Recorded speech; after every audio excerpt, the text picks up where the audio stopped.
This tutorial is going to show you how to rearrange content that you have already created in your library guide. So maybe you have several boxes in your layout here, but you don't actually like how it looks.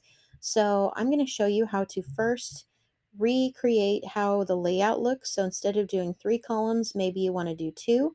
So right here where it says layout is a drop-down menu, and you can select to have different columns, or you can create your own columns.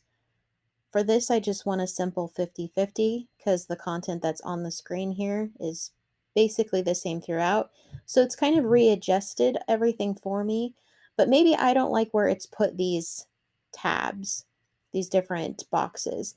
So now I can go into page, and where it says reorder move, I'm going to say boxes, and it's going to show me what my layout is and the different titles of the boxes.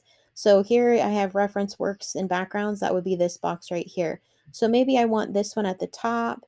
Maybe I want this here at the bottom box. And maybe I want these left right here, but maybe I want online sources at the top. Then I can say save, and it's going to rearrange those. And you can keep playing with it because maybe if you don't like this white space here, but for my guide here, I might add more books, so this might be a longer table. And you can just keep playing with that there.